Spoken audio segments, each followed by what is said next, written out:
tonight.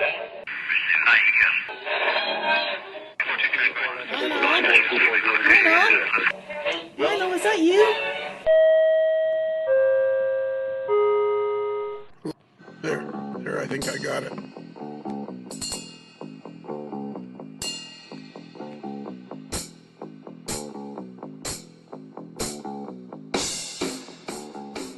Tom? Lionel. Tom? Lionel? Can you join me on the podcast for a little bit? Please and thank you. Yeah, sure. I got nothing going on here. I'm just, I'm all out of queso. So, Do we need to call 911 on that? No, I'll be okay. I just, this, actually, you know what? This will help alleviate the cravings. Yeah, or you'll pass out like you'll be coming down. You'll be getting, Right. You'll be getting the case, Right. the queso. Sunday chip bag coming down. Yeah, That's it. you'll be getting the queso shakes. So the other two, the other voice you heard, of course, is that's Bruce, the moderately agitated mailboy. It was. And it's Tom Jacobs, a.k.a. the Queso Cowboy, a.k.a. Super Agent 0013. I prefer Queso Cowboy. I'd like to...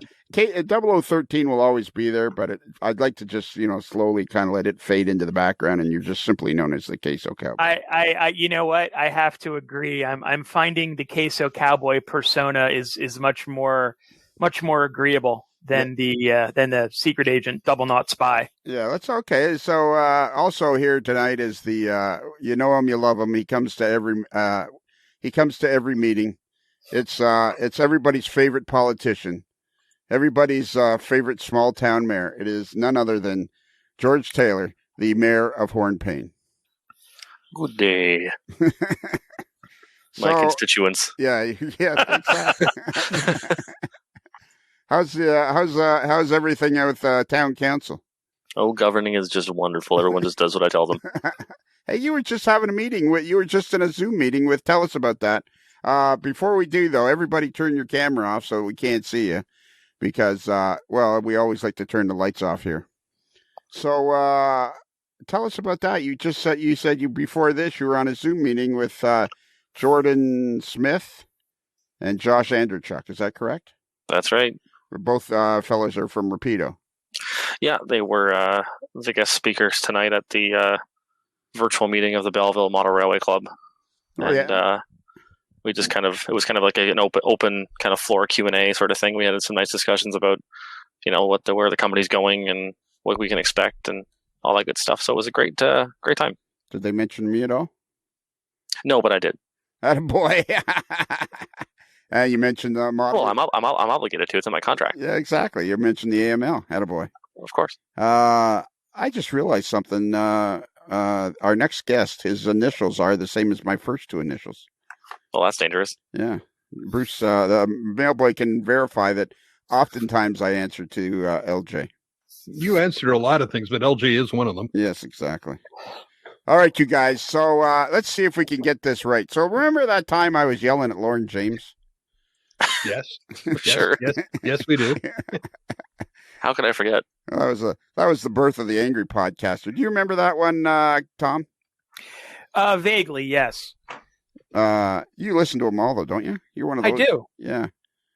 Mostly when you're out in the shop, or what? Out in the barn? Yeah. When I'm out in the barn by myself, I do. That's when I do a lot of my podcast listening. Unfortunately, I am a little bit behind because I used to listen to them on my commute, and since I haven't commuted in so long, I've lost that 3 hours of solitude in the car. So it's been a little challenging at times, but I keep up on the in the barn, in the shower, anywhere I can get a moment. In the shower, AML in the shower. There's I love that. The AML in the shower. I'm loving it. The only issue is I have to turn the volume up on the phone all the way to come in over the running water. I can't take the phone in the shower with me, but I have one of those little Bluetooth speakers that I hook into, and that's what I use. Are you serious? Can Deb hear this and hurl shoes across the room at you? Wait a minute. Time out here. Are you serious? You're actually listening to the podcast while you're having a shower? Yeah. Wow.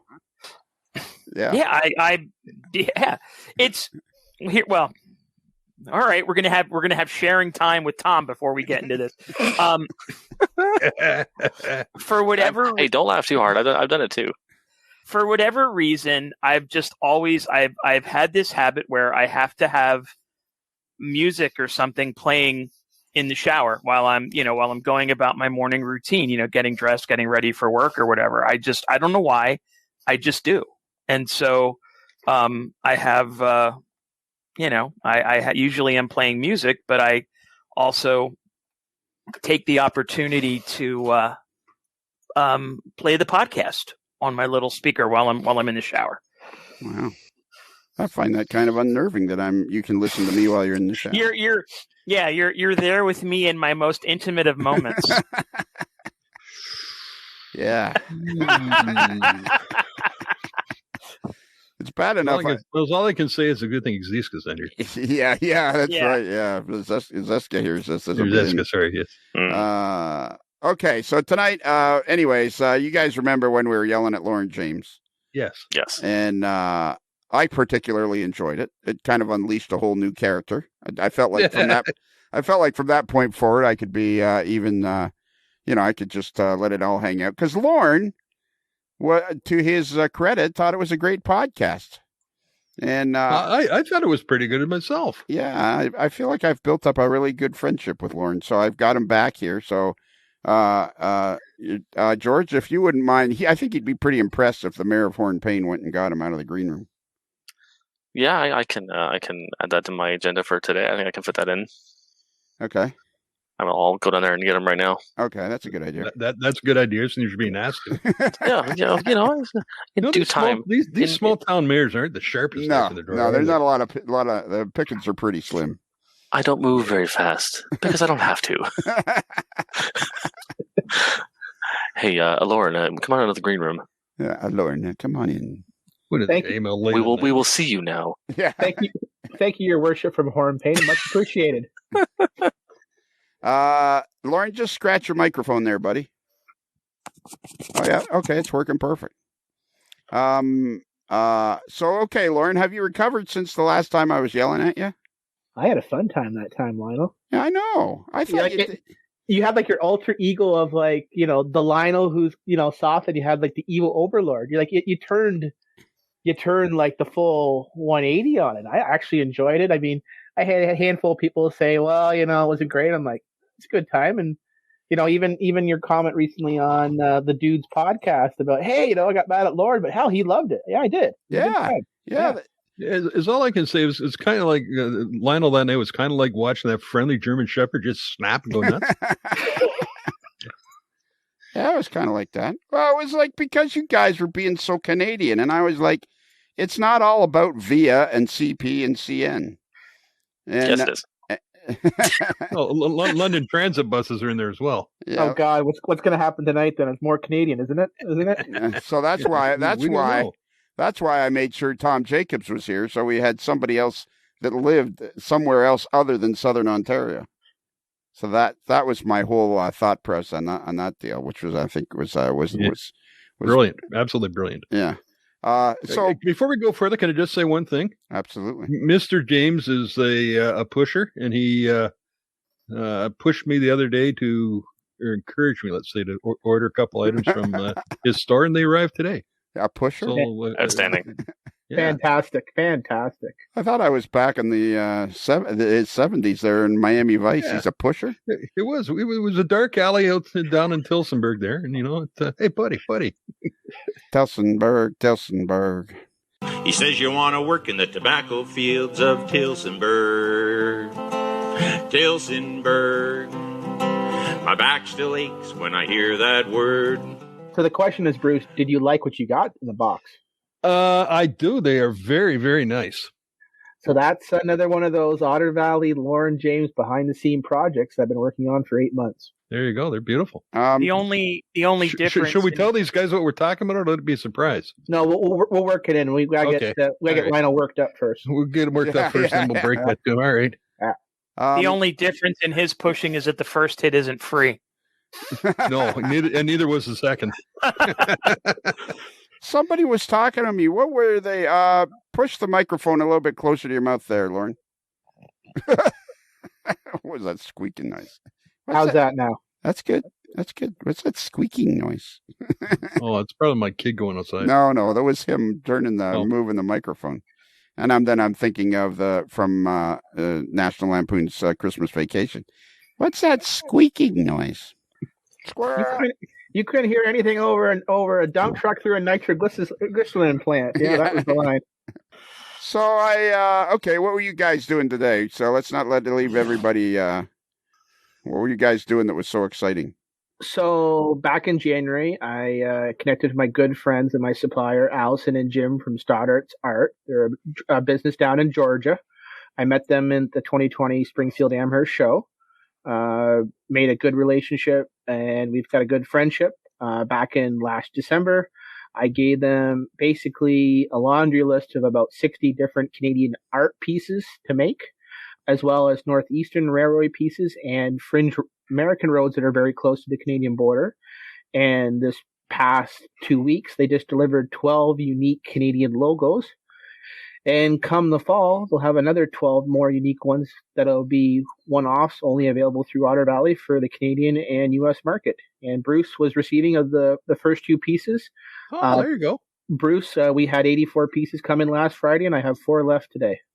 So it's one of these items you just said, yeah. I said it's not going to work out. That's it. Yeah.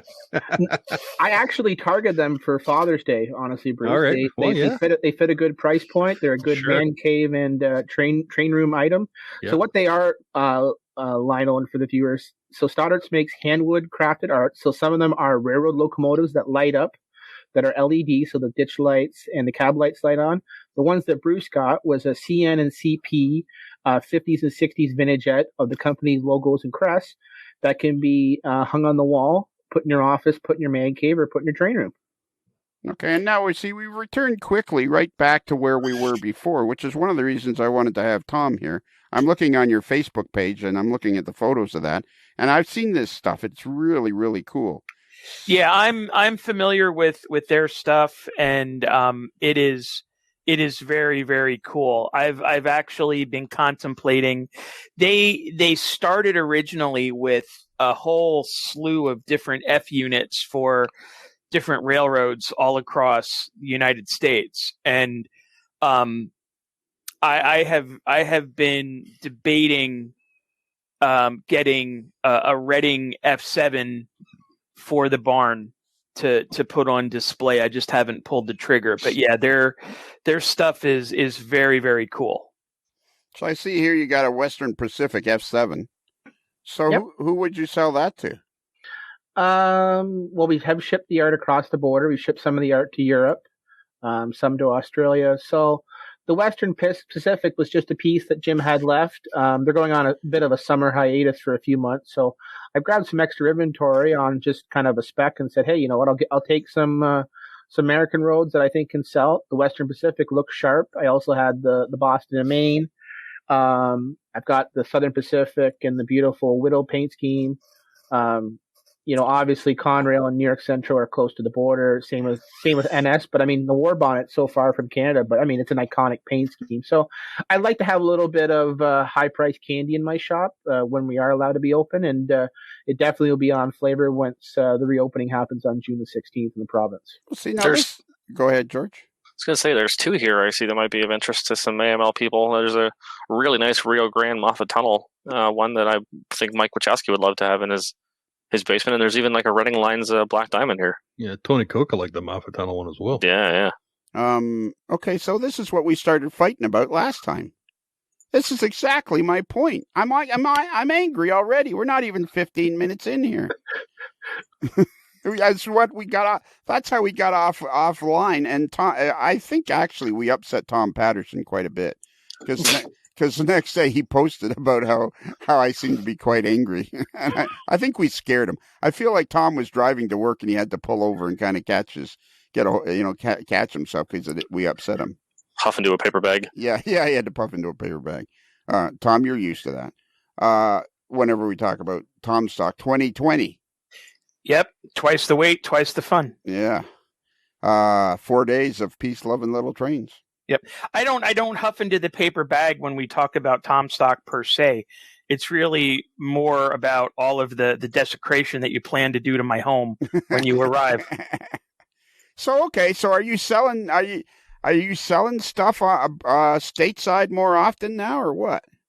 Our international, so American, Europe, Australia, it's picked up. I mean, since the last time I done the podcast with you, our international crowd has picked up. Obviously, like, I had mentioned the previous one, and, George can attest to this again.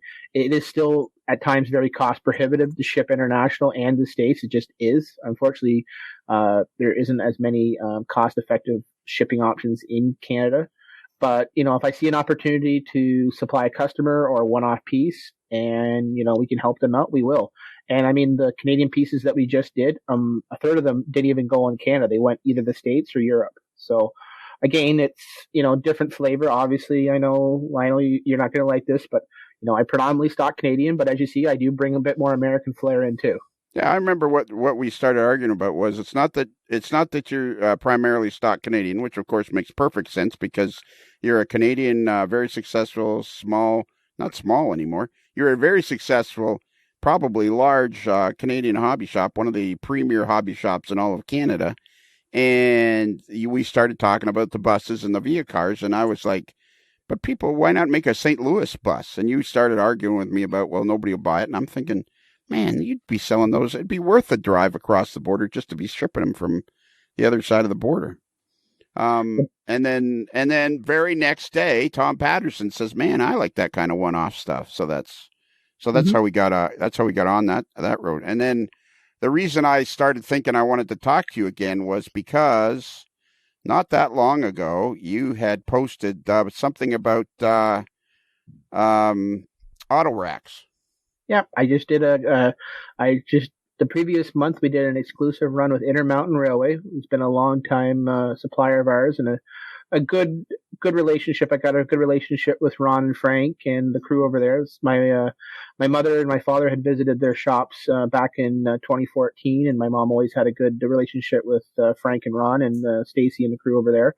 Last September, I was out rail finning with my daughter Isabel. She's in love with auto rack trains. If we can't find a train with auto rack, she gets upset for the day. So we were in Welland, and we're going through the CP yard there, and then we were going down by the canal where they store auto racks, and I was looking at auto racks with Izzy, and I started looking at some CP ones that were bi-level with the red and the faded red. And then I saw there was some CN brand new ones with the website, with the raised www.ca paint scheme, with Grand Trunk and Western reporting markings. I started taking some notes down, started taking some detailed pictures. I climbed into the ditch and started taking drawings and measurements. And the following Tuesday, I was on the phone with Lee Ryan at Intermountain, and we were working on a custom run PO. Okay. Why do we think...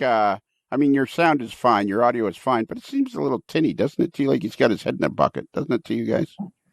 It's not too bad. Okay. It seems all right. Okay. Well, then maybe it's me. Maybe I'm the one who... That's a distinct possibility. Yeah, I would say, all right, let's go with that. I'm just checking, so we're getting our full... So your mom and dad were as involved in the hobby shop business to the point where they would go and visit some manufacturers? Yeah, so they did in 2014. My parents wanted to do a trip in between my mom having cancer treatment. So they went down to Durango. They did the Durango tour at Soundtracks. And then they came up to Longmount and saw the Intermountain facility and toured and got to see the Intermountain staff in the process there. And so... were your parents, was your dad a model railroader, or was it all because of you and they just got interested because of you? So the train bug hit our family when I was 7 and I wanted a train set. I originally just wanted a Bachman out of the box set for my grandparents. My grandparents had told my father, and we just morphed into a 4x8 table.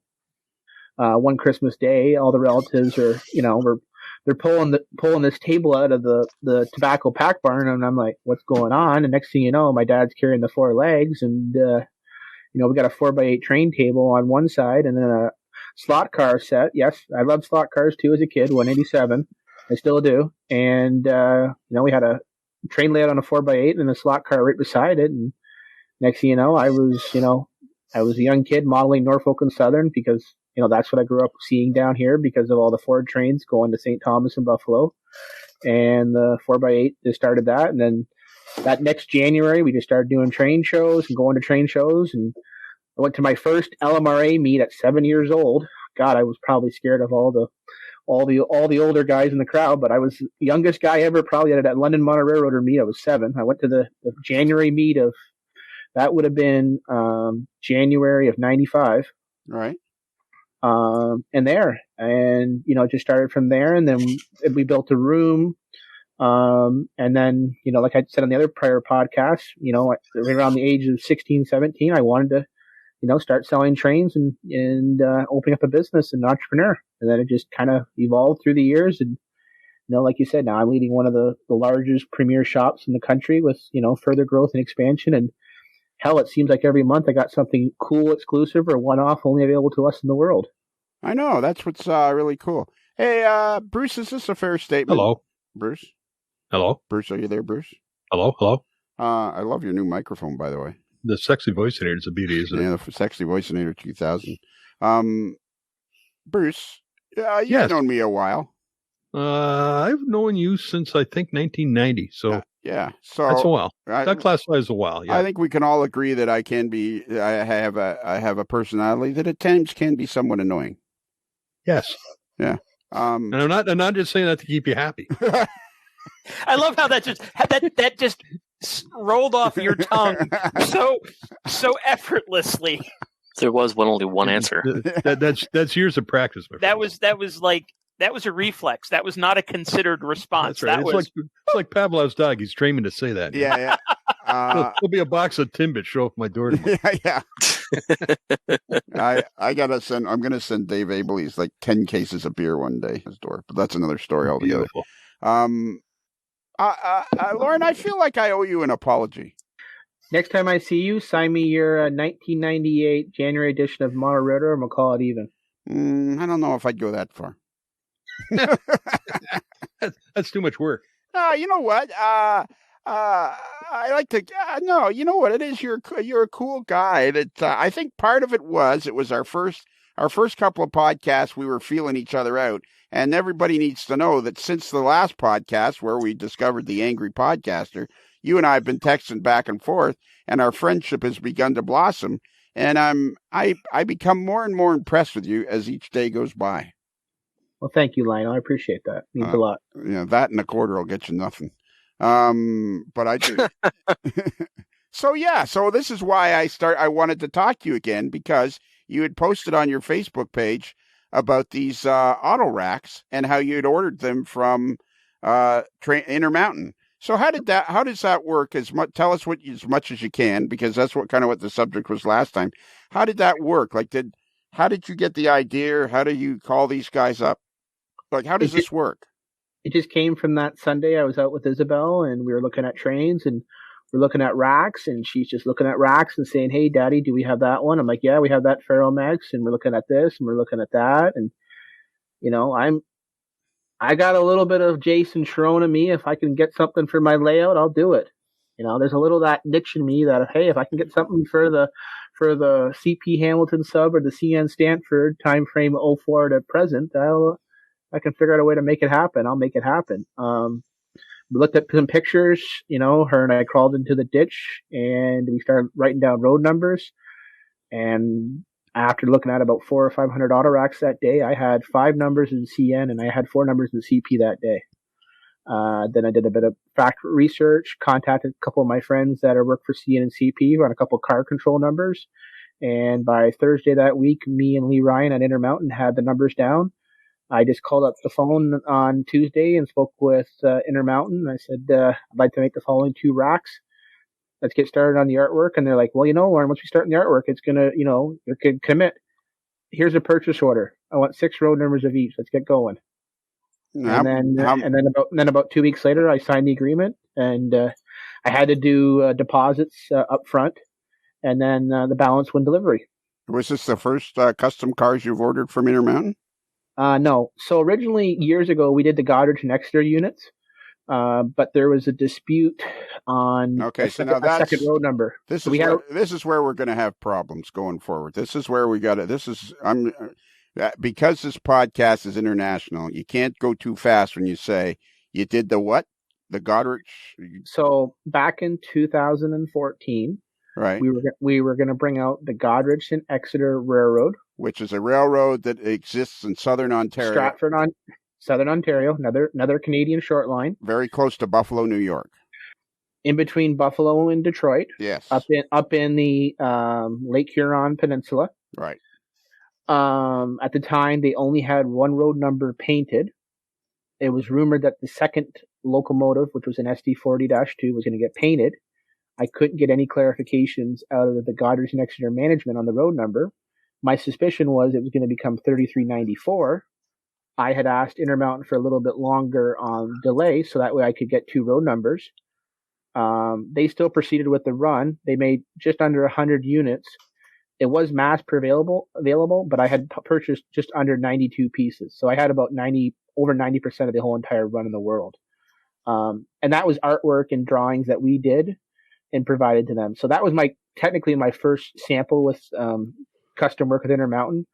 But we just finished these auto racks. I've got about 2 or 3 that I'm kicking around with them, and I'm trying to push them on a big Canadian project that I'm trying to get them to really make a big Canadian investment. They've made a lot of Canadian projects in the past. I mean, their grain cars have been a huge success. Some of their pressure hoppers. So I've had a good relationship with him. About 2 months back on our Facebook, we did a live video session with Ron Angstead and Lee Ryan. We talked about a relationship we have in Intermountain, how many years we've been doing business, what they can offer for manufacturing, how much they're a mom and pop business, how much Otter Valley is a mom and pop business, and how much, we have appreciation for each other as, working partners in this industry. So how many of these auto racks did you order? So the CN we did 300 and the CP we did 300. So 300 is the minimum, but I hadn't announced the run. So this is another one of those on spec kind of runs. Right. This is the 10th time that I've done an on spec run where I've never announced it and just magically, oh look, I've got this special run that nobody knows about. Right. Now you say we did 300. That's 300 of each, and so you have 50 of each road number. Yep, 50 of each road number, 6 road numbers. That's generally the standard minimum when you do manufacturing, especially when you're doing a freight car. Some other companies it can get a little bit higher. Some of the other ones can get a little touch lower. Years back, I did another exclusive run with Atlas, and Atlas and I brought up the 73-foot HO scale center beam partition car in Ontario Northland, and we just made under 75 of those per road number. We did 4 numbers. So sometimes there's a little bit of fluidity on how much you need. Sometimes it just needs to be 300. Sometimes it has to be, 50 per road number. It all depends what the manufacturer or builder over in China wants for setup and tamping, and sometimes that really dictates. Just 2 days ago, I just announced and made an agreement with Rapido on doing special run of the Rapido long barrel ore cars. So I'm offering another set of 6 numbers in Ontario Northland and the Chevron, and another 6 numbers in the Canadian National and the Mineral Red. All right, time out. George doesn't have that much money. He's not at full rate yet. Yeah, he's not at full rate yet. It's just public funds. It's just he's not at any rate right now. No. So okay. Yeah. So how do you? I got questions for you, Tom. So pay attention, because I think with you being here, I can get to the heart of what I was trying to say before. So how do you decide how many of these CN and CP auto racks you're going to order from?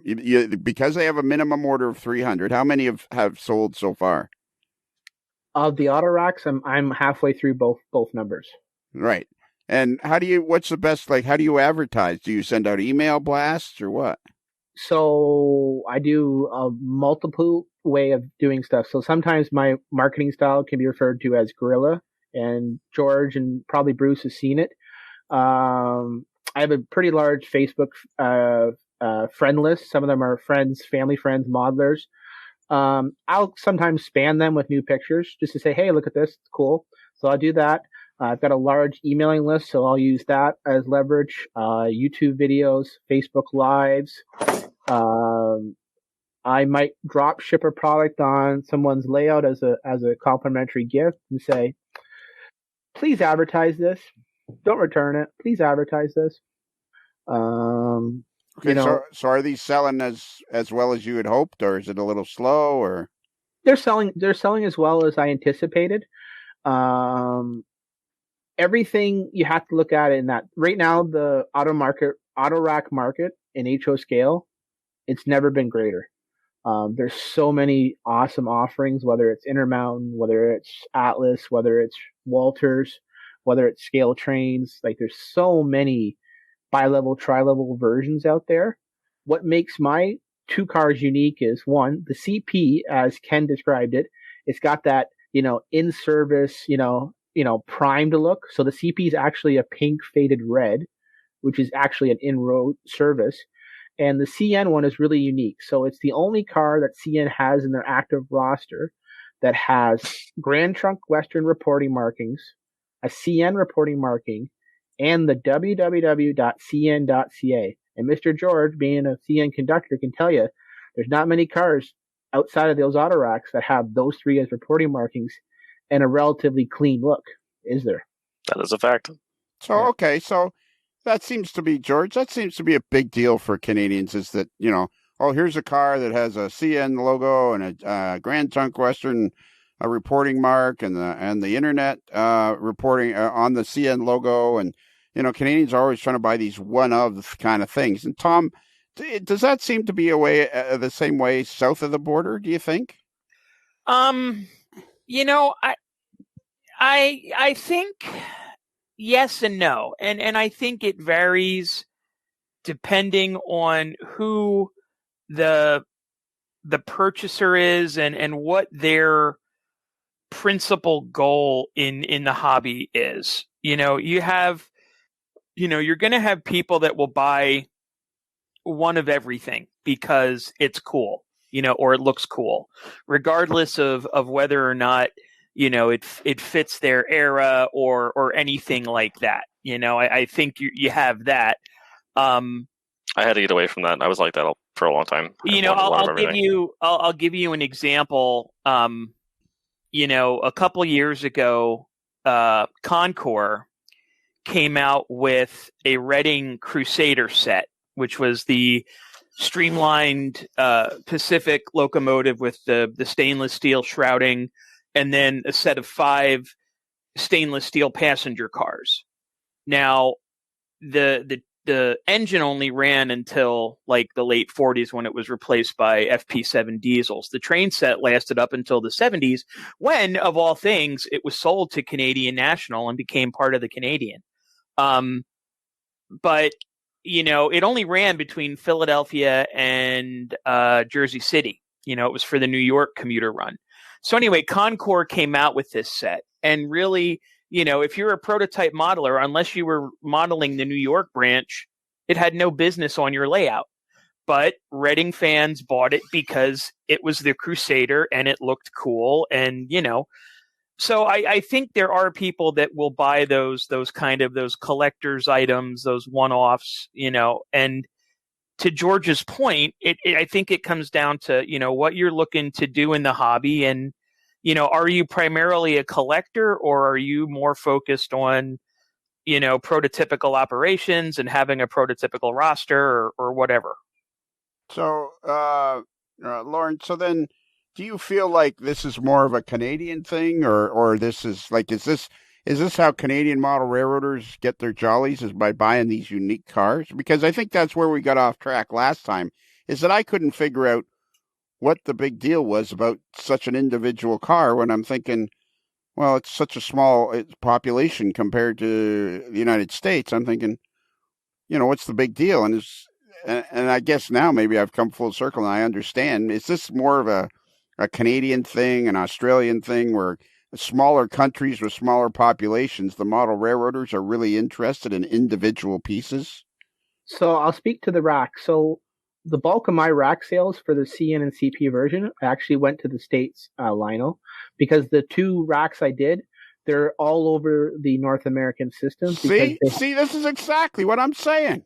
No, and I targeted but Lionel, I targeted the 2 Otter racks to expose myself to the whole and portion of the North American system. So please don't expose yourself, Lorne. Yeah. I still got an image of Tom in the shower tonight. So one thing at a time. So going back to these racks, the bulk of actually went to the States because these racks are all over the system, and I purposely did that. Hey, I can have some Canadian flair. But you could be all the way down in Texas and see a Manifest or an Otter Rack train, and these cars will be in the consis. So it's not like I just targeted the Canadian market.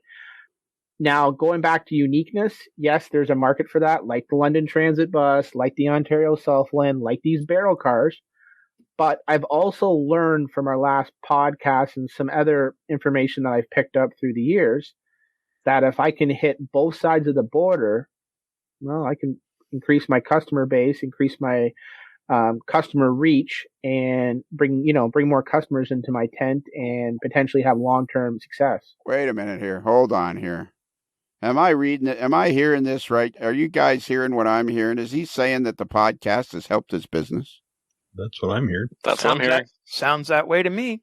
Sometimes you have to listen to the wisdom of the evil overlord to understand the bigger picture.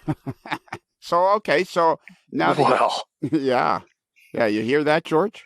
Do you need any more of an endorsement than that? Do you hear that, George? Yes. Okay, just asking. So where's our cut? Ours? Tom's under the mistaken impression that Lionel would be sharing anything. Yeah. He can't This is not the royal we, Tom. Yeah, he keeps canceling Tom's stocks. So, I mean, it's like, yeah, you're gonna get a cut of cheese. There's no queso here. Yeah, move along. Queso's not here, man. So now you've done this, and what made you think about did you send them to Mike Buddy or did you send them to Ken Patterson? So Intermountain sent them to Ken. He sent all the racks, so Ken featured it on the show, which was fantastic. Then a couple of the guys in the show wanted to order racks. That whole rack thing's kind of interesting. So Mike got 4 of those Rock Islands. So Spring Creek at the same time, they did a custom run of Rock Island auto racks. And I had spoken to Intermountain, and I said, hey, if Spring Creek wants a couple of mine, I'd love a set of the Rock Islands. I had a customer ask me who's been a long time family friend. Has helped me with the shop and helped me move. And he really wanted 2 of the rocks. And I said, well, I'll keep 4 of the other ones kind of as float. And if a real, a customer that's long-standing needs it or that. And then the one night I heard Mike mention it on the show, and I sent him a Facebook message. And I said, hey, Mike, what those Rock Island cars? He goes, oh, my God, you have some? Like, I got 4 coming in 10 days. They're yours if you want them. He called the next day up and gave my girls his credit card, and he was so happy. He got a couple other racks, and him and I usually message about vehicles or auto racks, every second or third day, and I show him something cool that I'm working on, and he's been really warm and welcoming, and I'm very appreciative of Mike's shout outs a couple of times on the show, and I always laugh, and Ken's like, yeah, you got those racks, and I'm like, Ken, he showed those racks 3 times, but it's cool. Well, Ken's a whole different story. Let's not go down that road. Ken's a great guy. He is the modeler, simply known as the dude. He should be known as the dude throughout the hobby. I'm absolutely convinced of that. He's the dude of model railroading. So, how did you? Have you discovered new and better ways to ship stuff to the United States because of this? Or I tried. So since the last time I did a podcast, I've done 3 reviews on freight options, both United States and off continent. The COVID thing is a real mess. Nobody really wants to add any volume. Nobody really can add any volume. So that's a scary thing in itself. I reached out to DHL. I've kind of got a general agreement with FedEx and UPS, but again, it's not even close to what my rates are in Canada Post. So as much as people want to gripe about Canada Post, I can't get off Canada Post until things get back to a normal. And the way commerce and retail has accelerated in this pandemic, I mean, it's a super cycle still for e-commerce business, no matter what industry you're in. I mean, how many people have parcels coming 1 or 2 every day to their house because they can't either shop or shopping's restricted, or they're just so used to, curbside or online ordering that, walking into stores is not part of it. And you read the reports about more freight, companies needing more truckers, logistics going up, retail demand going up, supply going up, economy rebounding. And, until things kind of get normal, it's going to be a bit of a challenge on international shipping. But I mean, Hey, my George. staff are trying their best on a daily basis. Hey, to find George. Hey, things to George. work. Hey, George. Yes. Yes. You speak Lorne. Was that a yes or a no? I'm going to say it was a maybe. Lauren's working on it. Lionel. It's hard. Yeah. Hard. And how long is it? I suppose driving either to Buffalo or to Port Huron is out of the question to take a load of crap. Not until the Canadian government changes the border rules. Oh, I thought you just told me a little while ago you could go back and forth to do commercial stuff. Only commercial pickup. Only commercial pickup. Oh, okay. Yeah. All right. So now you've done these auto rack cars, which have been a roaring success. Now you're kind of thinking to yourself, well, doing stuff that's not just Canadian or has some impact in other places. Have you got any other projects in your rolling around in your head? You got so much cool stuff on your Facebook page. Everybody should go to his Facebook page. It's Otter Valley Railroad right there on Facebook. Boom. It's got a lot of cool stuff on here. So I have about 8 to 12 more projects that should come out the back half of this year, early part of next year. Oh, yeah? Yeah. Anything you can tell us about, or we'll just talk about what we see on Facebook? I guess you really don't want to talk about it because it's always in the process, I suppose. Well, most of it's either A, I've already signed off on the artwork and the drawings, or B, it's either in production or it's coming. So, I just announced the special barrel run. We just had the auto racks. We just had the custom art with Stoddarts. I basically have been taking the approach that anytime that a manufacturer brings out or announces a model, I look at it if there's an opportunity for me to bring out another unique model mixed in there, because that's the opportunity time when you can add another model to the production SKU. Because if you don't get it in before the cutoff and have the agreements in place, you'll never see that model or that custom road or that short line or that fringe, whatever, come out again. So I've been looking at, every time Rapido has an announcement, or Atlas or Intermountain or Athearn or Bowser. I mean, I've already kicked around a couple options with Lee English at Bowser in the last month on a couple of things that he has coming down the pipe in the next 2 years. So there's always things I'm looking at. I'm always trying to create uniqueness.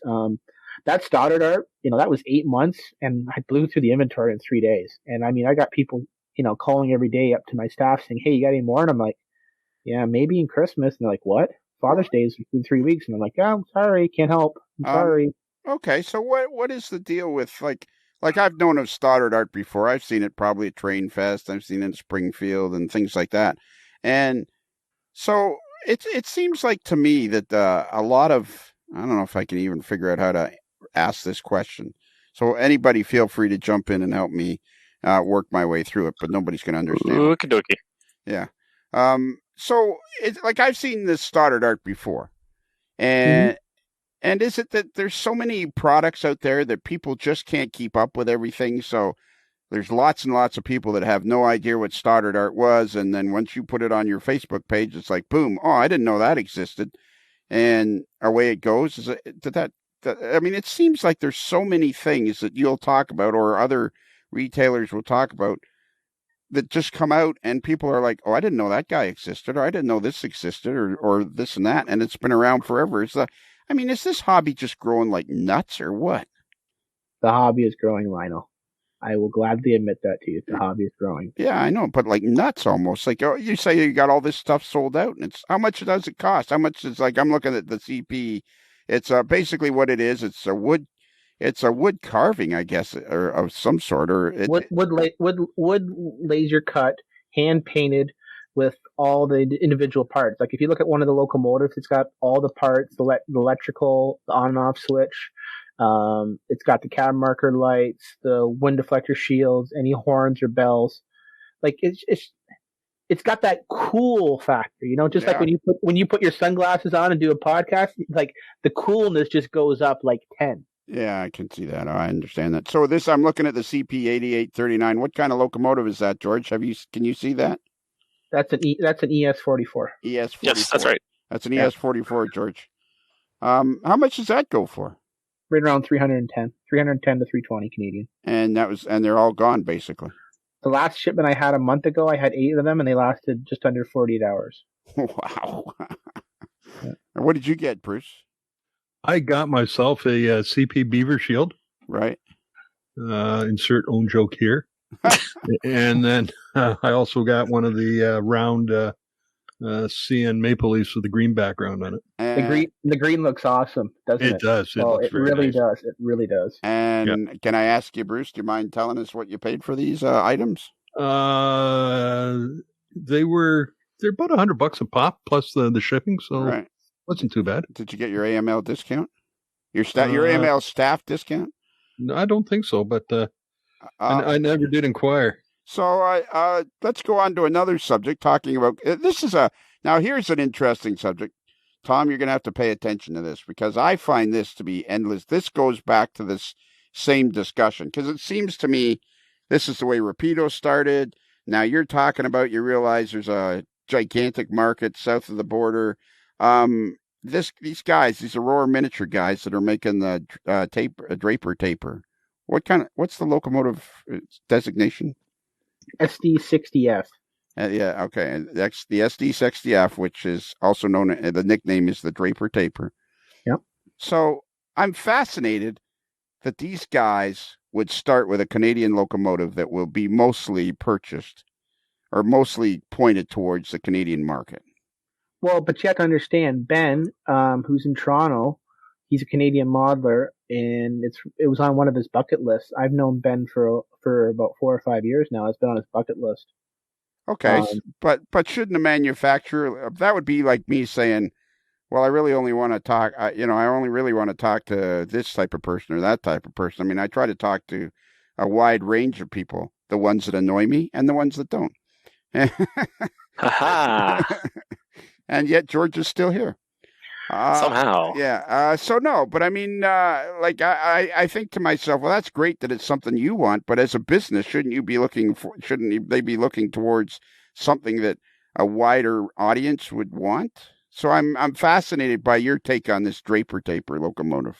So let's put it in a simpler term. When a manufacturer is thinking about a model, especially a Canadian model or even an American model, they generally are strategic, and they'll either put their feelers out to some of their big hitters and their big buyers to get a sense of how many units each of those respective dealers would take.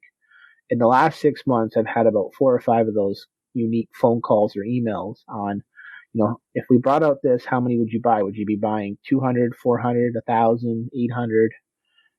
That helps them get a real quick sense, and then helps allow them to establish a baseline for, okay, if we need 2,000 pieces to break even, are we going to hit 3,000? In this situation with this SD60F, it's been talked about for a while. There was an opportunity for a couple of the large U.S. players to do it. They haven't. Ben's really, and the Aurora team has seen an opportunity here. It's going to be a very big success. Ben and I have discussed of having a live version on our Facebook and our YouTube to expose Aurora to our customer base on a bigger scale. They've shown pre-production and pre-painted samples. His containers are fabulous. Have you seen have you had any of the containers in your hand yet? Have they arrived in North America? We have 4 samples in our hand already, and we like them. Oh, yeah, they're spectacular. Like the floor comes out, you can weather the inside as well as and the detail on them. So that the company we're talking about for everybody it's just simply auroraminiatures.com. Correct. Which is a company in China that has actually been manufacturing Chinese locomotives and cars in HO scale now since around the turn of the century, around the year 2000, late 90s.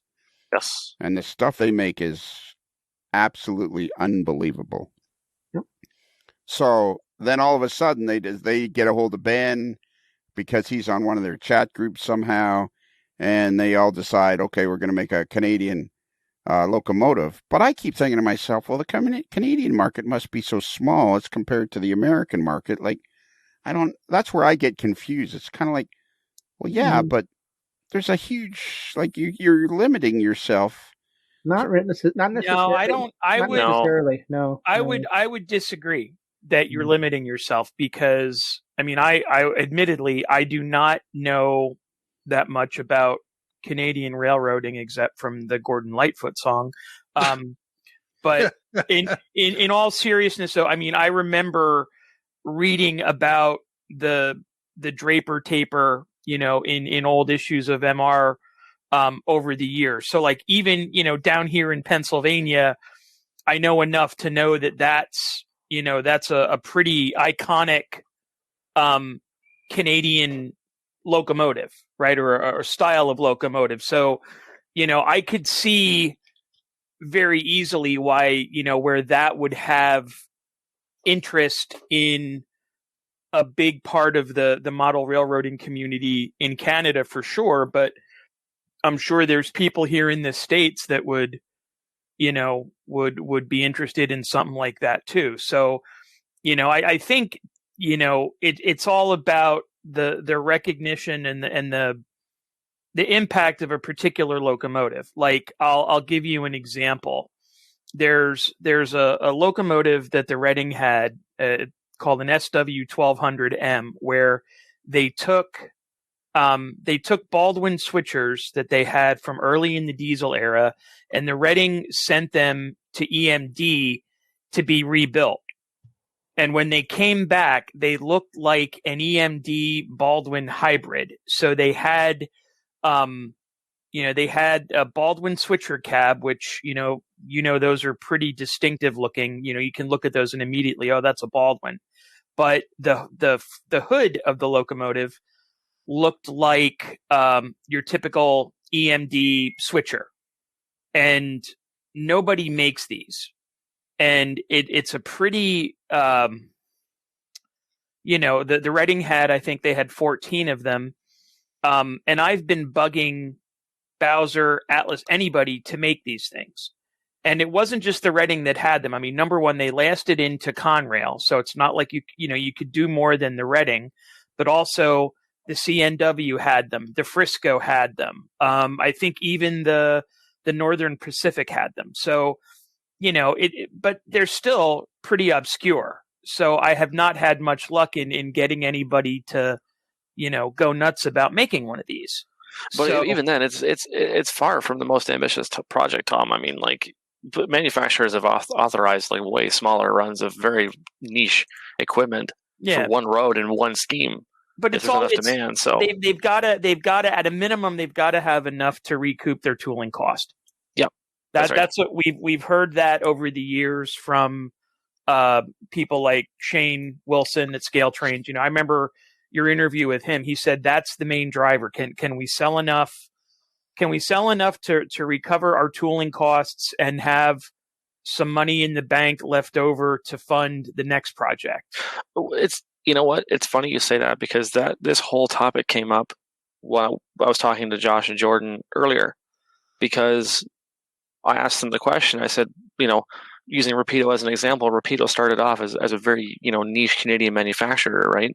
Didn't make any American equipment at all. Now they're making more stuff, but the mix is almost even now. And the American stuff may even take over, one time or another. So I was asking them, I said, what can we expect in the future? And they said they have to make the American stuff because it sells to such a wide audience, because the money that those big projects that sell a lot of units bring in can go to fund the smaller runs of really niche stuff that don't necessarily have a great return on them.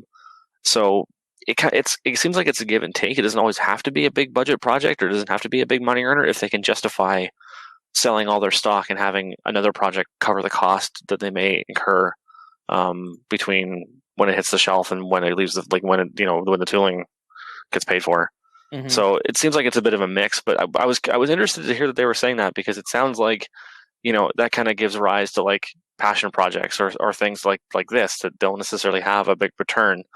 They'd probably still sell well, but not compared to a hopper or like a freight car or something that everybody's going to buy.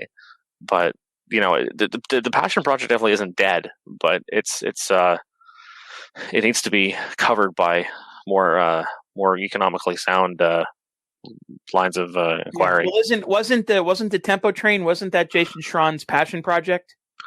That was, I believe it was Jordan. I know Josh was saying he did a bunch of the design, but Jordan was definitely the one peddling it. I knew somebody there was yeah. It was a personal. But I mean, like, I'll give you an example. So, like, Rapido just authorized, or they just announced they're going to be making the FPA2U, of which there were only ever 4, and they only came in CN and 2 schemes and VIA. That's it. There was literally only ever 4, and they're doing that because they've been able to cover the cost of the project with other returns from their big stuff that they're doing, like the American freight cars and all the stuff that they've been doing lately. Even he was saying, like, the H1644 that the Fairbanks Morse unit, they've been taking orders for that for a while. They're actually kind of pushing it to the side because it's not generating the orders that they thought it would, even though it's primarily an American locomotive. Mm-hmm. It's just the order numbers aren't there, but the FPA2Us are kind of a really big oddball. It's a lot like the SW1200M. It's really specific. It's even more specific than the SW1200RM M, but they've justified it based on the fact that they can anticipate, if they sell all the stock or they sell all the orders that they get through the ordering system, or the pre-ordering, they can cover the cost incurred based on their other projects. Like, it's a weird give and take, but I guess when you're a small manufacturer and you're starting out, you can't do that. You have to have some kind of like major kind of guarantee that the money's going to come in. Right. You have to have some kind of cash flow. Yeah, exactly. It has to be fluid. Like, you have to have something in the bank before you can approve a project like that. Right. I mean, it would be nothing for Athearn or Bowser to do the 1200M, but So Lorne. Yes. Are you still here? Still here. Attaboy. Sorry, that was kind of a that was a bit of a that was tangent. good. That was good what you guys did there. That's what I want. You guys jump in there and what? Didn't you think that was interesting, Lorne? I think the fundamental thing is you have to have large projects to subsidize the small ones, because you're going to have winners and you're going to have losers financially, and it has to equal itself out or the company will go under. Well, yeah. So that was going to be my question to you: is, as a businessman, as a guy that produces stuff, aren't passion projects aren't they strictly kind of like a hobby within a hobby? Because you're not going to a passion project is the return on it's going to be smaller than something that's a sure seller. So, I mean, do you, as a guy that not only has just as a strict retailer, but also a guy that goes out and makes projects, you must not just be doing these projects strictly for, oh gosh, I want to make the world a better place to live, and like the Coca-Cola commercial from years ago, like, I'd like to teach the world to sing in perfect harmony. I'd like to hold it in my arms and keep it company. I'd like to see the world for once all standing hand in hand and hear them echo through the hills for peace throughout the land. That's the song I hear. you must be trying to do it to make money. So how do you determine, okay, I'm going to do this, but I'm going to do this London bus because I will sell a few of these. Like, you must have a threshold of, well, I'm not doing that. I don't care, that 10 guys want it. I'm not doing it. It comes down to two simple things. One, can I sell enough units that I can make a half decent return? And two, can I get enough sales to meet the minimum production requirements set by the manufacturer? Right. Yeah. And the London bus is one of those things. Growing up in the area, the bus is going to ride the next week or so. I've got about 40% of the production left. But if you've looked at any of the pictures online, I know I shared them with Bruce, and I know if you look on our Facebook page today and yesterday, they look really good. And I'm anticipating that the balance of those buses will probably just go international. Going back to like picking and choosing models. So back to that SD60F, a model like that, Aurora or whoever else would be looking at a retailer like me to move anywhere between 400 and 1,000 pieces. So if there isn't exposure in the States, I'll just ship it there, and I've proven that before with other Canadian products, whether it was the M420. I mean, there's a project in itself. I had about 20 to 25% of the world production, and I was sold out in 4 days. All right. See, this is where you annoy the crap out of me.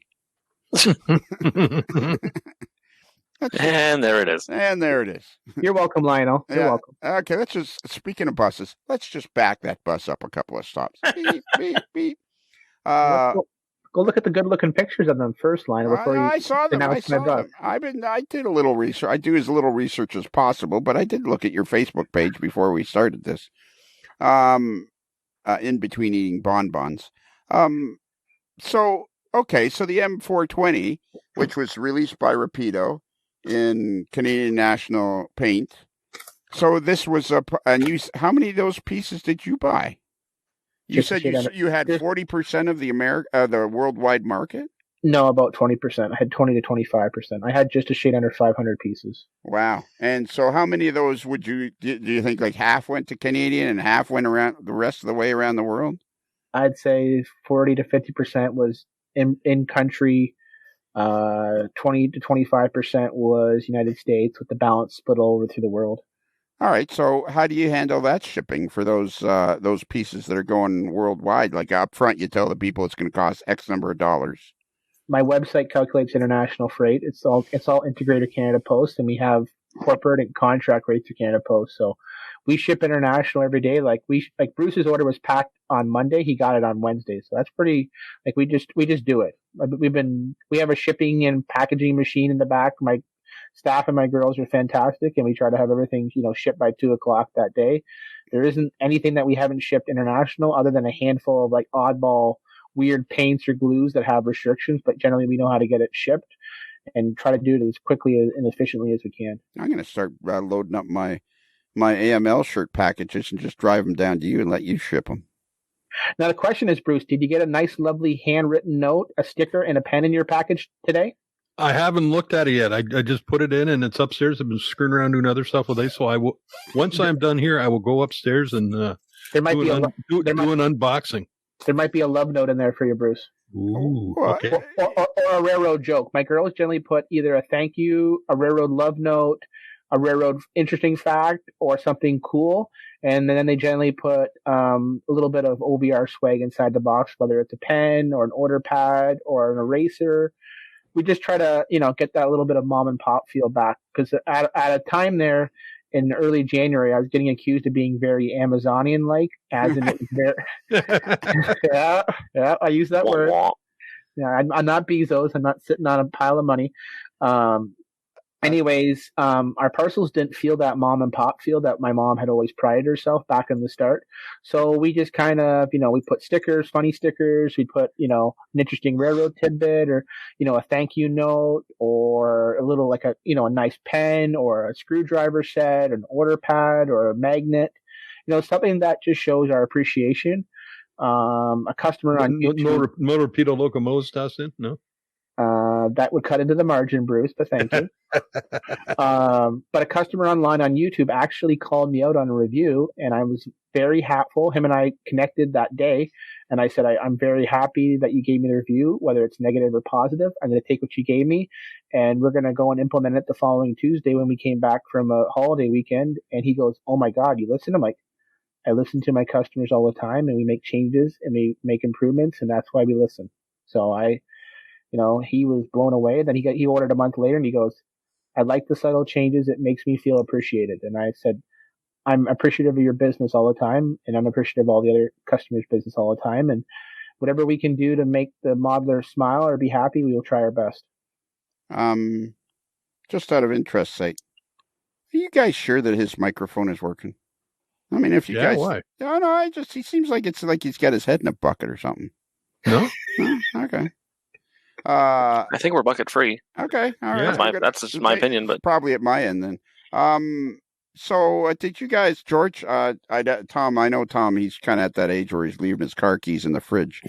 But George, did you notice when I said, hey, I should bring around my AML packages and you guys could ship them? Did you notice he just blew right by that? There was no reaction at all. Nothing. He just blew right by that like that. Like, Jesus. Missed the ramp on that one. Yeah. Or I think he blew by it on purpose. No, if you want to bring down some stickers when we come for lunch, bring them. That's stickers. I got all these shirt packages, and every one I got to send out, I have to send them individually. Usually what I've always done, since I had shirts to send out, I would just wait till I had, a couple dozen packages, and I'd drive down to Buffalo, and I'd send them that way. It saved me doing all the export papers and everything. But now, because of all this carrying on, I have to, each package has to have export papers and blah, blah, blah, blah, blah. And it's like, what a freaking hassle. And what kind of a contract do you have with Canada Post? Is it a good one? It's a corporate contract, so I have to guarantee them so many parcels a year, and I get volume pricing. I'm gonna bring down a load of shirts and see what it costs you to send them out.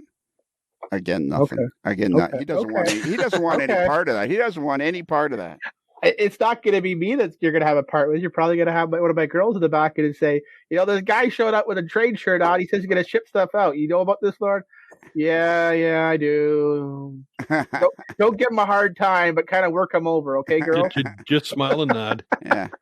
There was something else that you were Be talking. special, just smile and nod. Yeah, there was something else. Oh yeah, stickers. Our very own Midwest Model Railroad, their URL is midwestmodelrr.com. They put an AML sticker on every package. Give me some stickers. I'll put it in the package. All right. Okay. There you go. All right. He doesn't sound very enthusiastic though. Who cares as long as he does it? I don't want to be forcing my. The question is, do you want them on the package or in the package so the user can? Yeah, this is true. He doesn't sound very enthusiastic. He sounds very like, okay, if I gotta. No. I don't box anymore, Lionel. I haven't boxed parcels in 4 years. So neither does Stephen Atwell because he's got like a 9,000 square foot shop, but he was still enthusiastic at the thought of putting stickers on AML stickers on his package. If you bring me stickers, I'll put them on the box or inside the box just for you, Lionel, and the AML Nation. I'm hurt now. My feelings have been hurt now. Uh-oh. Now you've done it. Okay, so all right, so this is cool. All this conversation is cool. So now have you? How many buses did you get? So you just did London, right? London, Ontario. Yep, I have a fair amount of stock from the main production ones. So they did Toronto, Winnipeg. I got a fair amount of American ones too. The London one we just did just a shade under 320 pieces, and I've got about 130 of them left. I'm anticipating to do quite well in the month of June and July with them once the walk-in sales is back, because if you look at the pictures on our Facebook, they look really sharp, and I'm super happy with it. Josh and I have been talking the last couple of days about how well they've been executed. He's super happy with it. He actually was the lead designer and the lead artwork person at Rapido that worked with me on the project. So I'm super happy with the work. Growing up in the London, St. Thomas, Elmer area, I rode a couple times on the London LTC going to the fair. So I'm actually going to have one of each of all the bus names. It's a cool paint scheme. The GM bus was made in London, so it's another kind of a cool thing. Yeah, I know it's not American, Lionel, but it's one of those little passion projects. It's the same thing. Like, on the last time we talked, I mentioned that I was doing the Trillium units. The only reason why I'm doing the Trillium units is so I can have them on my layout. Right. So okay, but that's kind of an interesting. I think we've hit on a good term. They're passion projects. So a lot of manufacturers will make passion projects that are. It's like this is Tom. See if this makes sense as a question. I think this might be a really good question. This might be one of the best questions I've ever asked. Not 100% sure. Passion projects. You do them. Rapido Trains does them. Lots of manufacturers do them. Is this something that, because the hobby is so expansive and encompasses so many different people with different interests, are passion projects? Is this hobby? The hobby isn't unique to this, but is this something that is pretty cool in the hobby because A manufacturer will make a whole bunch of something, but because they know the industry and they know how to get something like this bus made, these passion projects aren't that much of an. That's the question. They aren't that much of an inconvenience for Lorne James and Otter Valley Railroad because Lorne knows the industry, so he's just happy to make a few bucks on this because it's more of a something he'd really, really like to do. Did that question make any sense to anybody? It did. I would say the passion projects are not money winners. They're generally profitable, but they can be sometimes neutral, and sometimes the passion project can sit and languish on a manufacturer or retailer shelf. I'm happy to come out with these buses. I think they're really cool and unique. Very similar to when I did the Ontario Southland locomotives that we mentioned on the previous podcast. So it's one of those things where I get to make something cool. I get to partner with a manufacturer that's well represented in the industry. I get to make an item that is not considered a train item. It's considered a hobby or toy item. Well, yeah, but a lot of these buses, Liner, aren't going to go to train guys. Well, no, I already know that. Well, see, now we're getting to where we got off track last time. George, listen to this, because this is where we got off track last time. This is when I started to get my Tom. I'm sorry, Tom Patterson. I'm sorry. Pull over to the side of the road because we're going at it again here. Start huffing. Yeah. It's not the buses I'm talking about. It's every kind of passion project. And the buses are just a side thing that are made by Rapido. And you, with all your knowledge of the hobby industry, you're able to cash in on, or not cash in, but you're able to enjoy this particular project. I'm not just talking about buses. I'm talking about, the Via cars you make or the this or the that. The passion projects are something that the manufacturers, or you'd be a manufacturer because you're ordering these special. These are something that people, I'm starting to understand. It's something you do because primarily you think it's cool, not primarily you're going to be able to buy a new Mustang. Agreed. Right. Agreed. So, and I think, I think two things on this from my vantage point. Number one, I think, manufacturing technology has improved so much that, these projects that are highly unique and reasonably custom, if you will, they're somewhat easier to produce. You have the means to interchange part assemblies and things like that, where you didn't necessarily have that years ago. And so that's one thing. And then the second thing, in my view, is if the hobby were not strong and vibrant and prospering, you wouldn't see this. Everybody would be, fighting just to stay afloat. But the fact that you're seeing these sort of things being produced, that are, maybe of, if you want to call it, niche products or special interest or whatever, to me, that's the sign or a sign of the health of the hobby. That's a great analogy. George, why couldn't you come up with that last time? Because I'm not the Caseville Cowboy. Oh, that's true.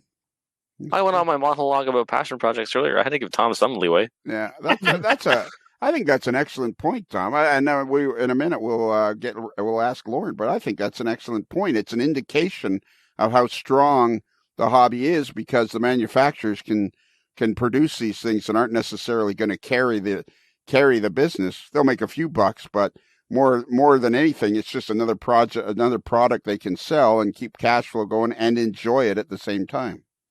You see, and I'll just this is one of the reasons why more and more manufacturers are looking at pre-orders, because they want to know if they're going to be able to make enough of a product to make some bucks on it, and not as I know there are some Rapido's got a couple out where items have been up for pre-ordered and they haven't hit the mark on them, so they're on the shelf right now and they won't be run at this time. So it's, Jason's talked about that before, how it's important because everybody whines about pre-orders, but it's a way they can gauge what the market will support on a certain item, and I don't blame them for doing that.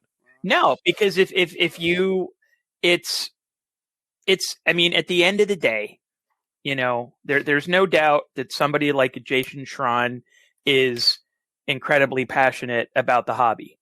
Or, take somebody like a Blaine Hadfield, right? Or, they're passionate about the hobby. There is no doubt about that. But at the same time, this is a business, and if they, if a company overextends itself, they're going to be done.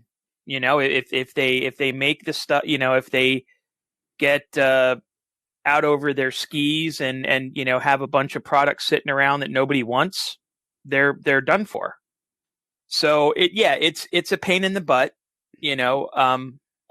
with the pre-orders, but I agree with you, Bruce. It's not going anywhere, and I understand it. Being in the business world, I understand their imperative to, it's one thing to grow. As a business, you always want to be growing, but you also want to be growing in a manageable way. You want it to be long-term and sustainable, not just, wow, we did great the first 2 years, but now we're done. That's kind of like the podcast. It was great the first 2 years.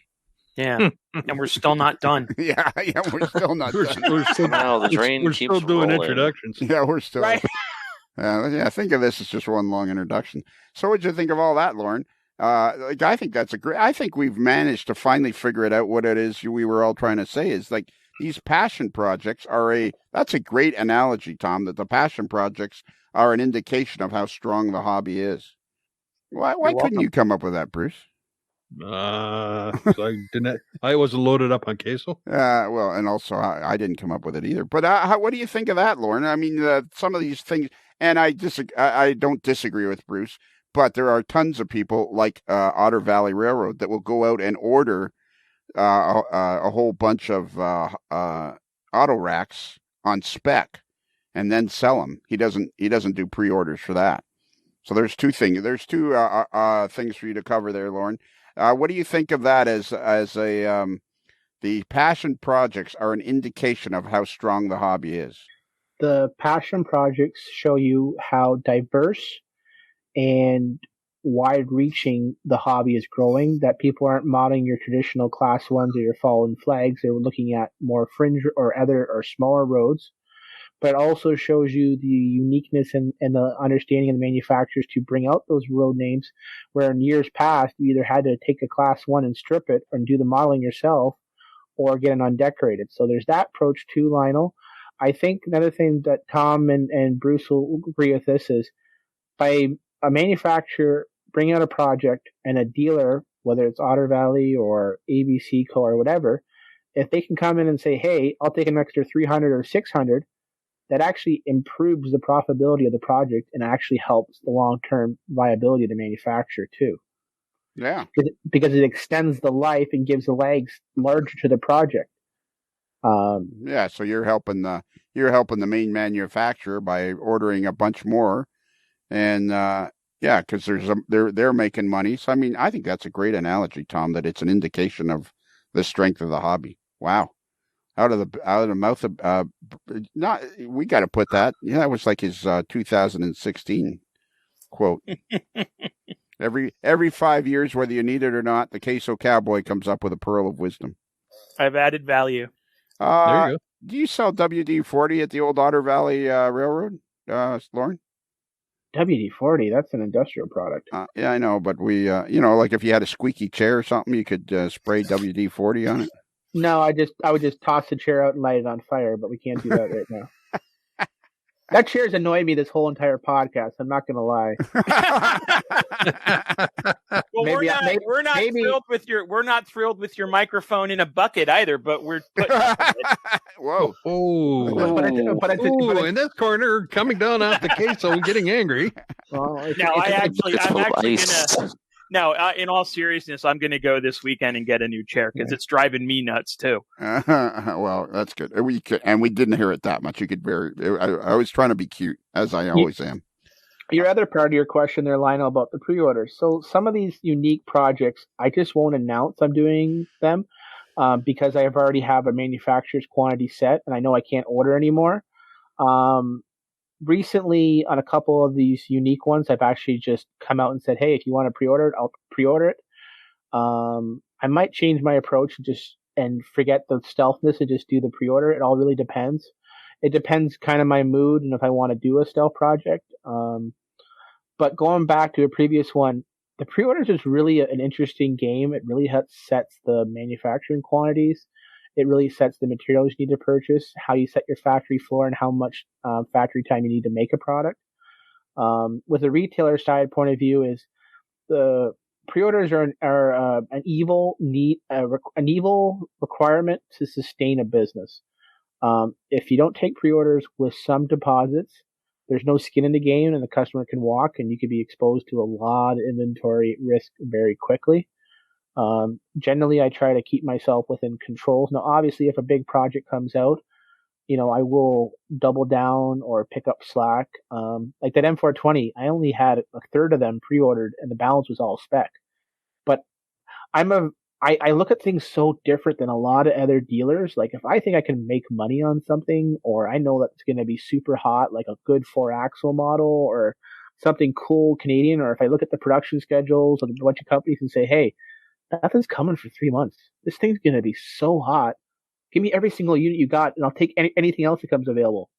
And I get almost aggressively greedy, but then it, sometimes it just all disappears, and I'm like, okay, that went well. Then sometimes it's like, oh boy, I got too much on the shelf. All right, we'll figure that one out. And that's just sometimes the vicious cycle of it. And I mean, and then the old adage is, and you're gonna laugh to hear this one: when the container comes, you don't get another crack at it. So if you don't take what you want out of the container, there's no second crack. Because all those containers are all gone. Even this past month, I experienced that with track. If I didn't tell Atlas and a couple companies 3 and 4 months in advance how much track I wanted, there was no surplus track. Yeah. Which is insane how tight that inventory's been. This whole pandemic, I've loaded up on more inventory than I've ever imagined, but it's a boom or a bust market. Either you have the inventory to make the sales, or you don't make the sales. Right. So you gotta buy it, but then as you're going along, you're like holy mackerel, Holy mackerel, it better move. Every day we better be selling stuff out the door. There better be parcels. Things better be churning, or I'm going to start sweating. Oh, yeah. Okay, so let's finish with this discussion then. What you've been doing this now, how long have you been selling retail, including with your mom and dad doing the shows and stuff? 18 years. Okay, so what is it you've noticed in the last 18 years? What has changed what are the two things that have changed? What has changed about the retail model railroad market that you like, and what has changed about the retail model railroad market that you don't like? What I like, actually, you think about this for a minute. I'm going to run that one past the room. Everybody else, you got to give me a short answer. But Lorne, you think about this because you're the guest, and I'm interested in what you have to say. So, Bruce, what has changed about the retail model railroad market since the year 2000 that you like and that you don't like? The one thing that's really changed, which I like and don't like at the same time, is the fact that the number of brick and mortar stores are shrinking, so you don't have the opportunity to go in and look at stuff. But then a number of them are also doing a lot more online, and there's a lot more online stuff that hopefully you can find what you want and be happy that way. But you can't be going into a brick and mortar store as long as you got decent staff. I've been in some stores where they look at you like, why are you in here? Don't bother me. I don't want to sell you stuff. Tell other ones, hey, come on in, all that good stuff. But there's nothing that can beat a good hobby shop experience going in and talking with the owners and maybe meeting some other modelers there and, looking at stuff in hand. And then you obviously got the impulse buy then too. Oh, what's that over there? Yeah, better give me a couple of those while I'm in here. There used to be. And that's the beauty of brick and mortar. And unfortunately, these days, they're fewer and far between. But I think the ones that are out there are doing quite well, given all the circumstances. I think they'll still survive. And then there's a lot that are doing fairly good at the online or mail order. Yeah, there used to be a store in Florida, this little tiny store that maybe 500 square feet that was just packed from ceiling to floor to ceiling with stuff. And if you didn't walk out of there with something, you'd think you'd miss it all. So what you like is the more availability of stuff online. You can call up Otter Valley Railroad and order those. You see that cool stuff and you can order it. But what you don't like is the fact that there isn't as many shops that you can go in and just browse around and hang out in. Exactly. George? That's a good one. Or some of the Of course, things? we'll. Some I of was gonna say, we only ask good questions on the email. okay. Yeah, I have to say, I kind of feel similar to, like, truly, I feel similar to what Bruce was saying. Like, I liked when things were widely available in stores and you could see it in person. Like, I remember back when the Proto 1000 RS10s came out, and of course I was a kid at the time, but I remember seeing them in the store in the boxes and just piles and piles of them, and it was so cool to actually be able to see it, and it was something tangible. You could kind of get a feel for it when you were there. And I mean, a lot of times now, not Otter Valley is a bad example because of course Lorne moves a lot of stock and he has a lot of stock in the store. But the brick and mortar shops that are left, a lot of the time, especially for new product, they'll order maybe a handful, if that, for the store, and everything else is pre-orders. So if you miss the pre-order date and you want to go in and see it in the store, it's like a 50-50 chance you'll even be able to lay hands on it or even see it in person. And you can't get a sense for, because of course, like, especially with the rise of social media, you can go look at anything and find people's feedback for this product or that product. But, you have no idea what their specific circumstances are. Like, you get someone that has a product that they're super unhappy with, but what if the courier that brought it to their house was the reason it's damaged? And you can't be sure that, like, that's just how it is. Like, there's a lot of variables. So, yeah, I mean, that, and maybe this is something like in the past year or so, but could because of the pandemic. But I find that, maybe not, because hobby shops, I found it to be like that way, like through the latter half of the teens too. But I don't find people are gathering into hobby shops as much as they used to. Like, it used to be, you kind of go and you hang out for the morning sort of thing, and especially if there was like a layout in the store. Right. Some guys would bring their equipment and they run on like, it was kind of almost like more like a watering hole or a gathering place. But now it's very much there's a lot of shops that just want you to get in, buy your product, and get out. Okay. And that's it. Sounds like you and Bruce have been going to the same shops. or it's happening everywhere. I doubt that experience happens at Otter Valley. I really doubt that. And it certainly doesn't happen at Midwest Mono Railroad or those two shops. And I can't actually imagine it happens with Chris Brimley either. I got to get him back on the show. All right. And that's what I'm saying. Like, you can't take Otter Valley as an example because Lorne brings in a lot of stuff, and like, they want you to browse and shop. Yeah, right. Yeah. But, and I can't imagine they at any point act like they want you to get out of the shop. Like, there's some hobby shops I've been to, and like, they're smaller, and oftentimes they're the ones that have multiple different hobbies in the same place. It isn't like just trains, for instance. Yeah. But you look at the stuff that they actually have in the store, and it's like 6 years old or 7 years. Like, it hasn't moved. They're not moving anything. So what you don't like is that hobby shops aren't the way they used to be. What do you like about the hobby? What has changed that you like? The question was, what has changed that you don't like? So we'll establish that you don't like it. That their hobby shops aren't the way they used to be, except you're obviously not hanging out at Otter Valley very much. So what is it you do like about the new world? I do like the ease of ordering. And I do like that with the rise of social media and the internet, manufacturers are much more accessible than they used to be.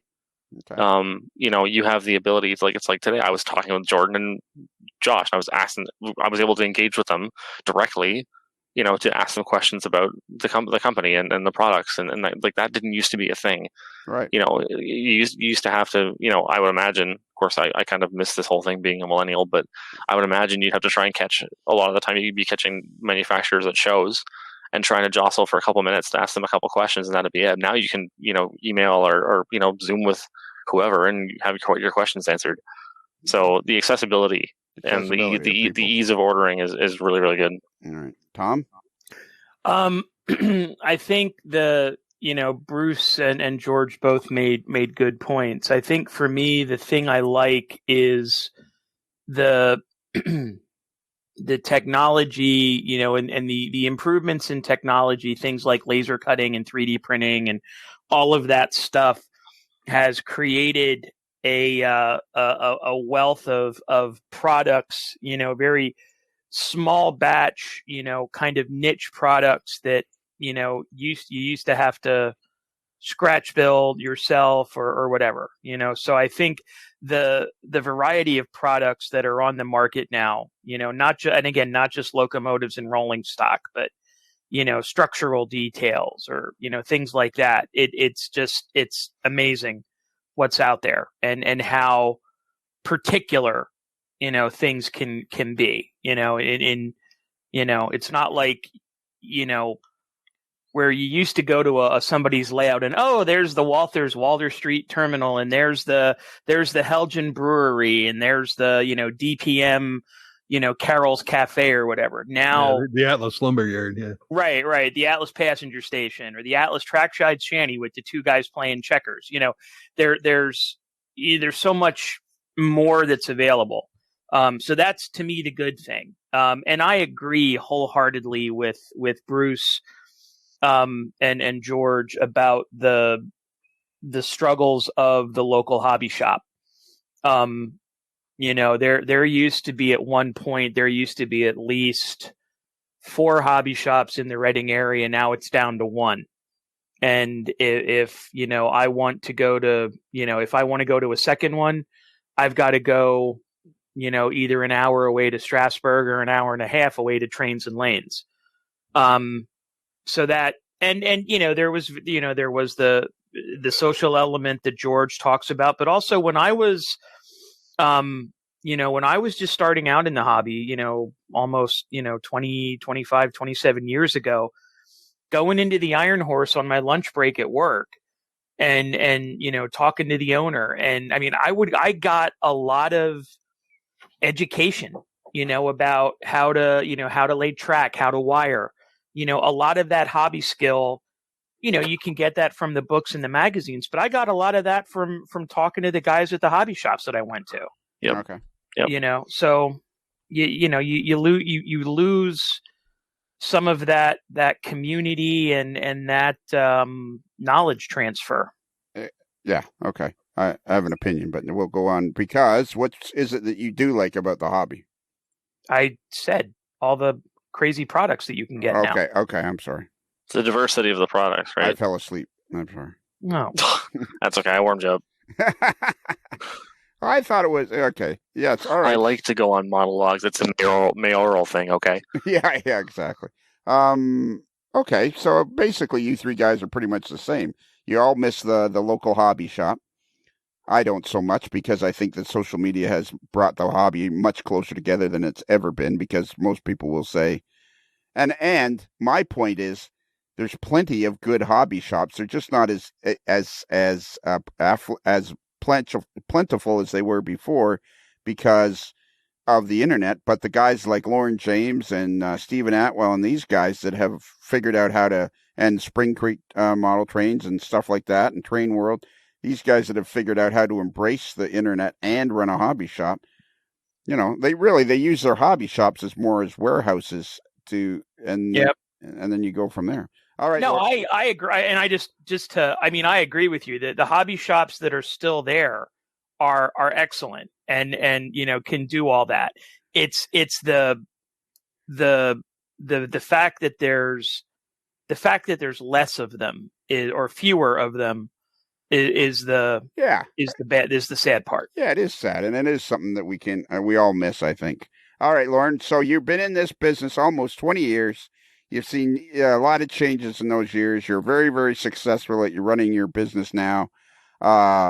You've finally taken some tips from the evil overlord, so the thing's going to grow even more. So what are the 2 things? What is it that you dislike that has changed, and what is it that you do like that has changed? 2 things I like. The first one is the diversity of the manufacturers and bringing product out, whether you're doing a unique freight car, a short line locomotive, a small batch production building, unique detailing parts, or one-off items that would no longer be available. So I think the diversity and the breadth of some of our cottage companies and some of our main companies to offer some of the smaller fringe and diverse products is fantastic.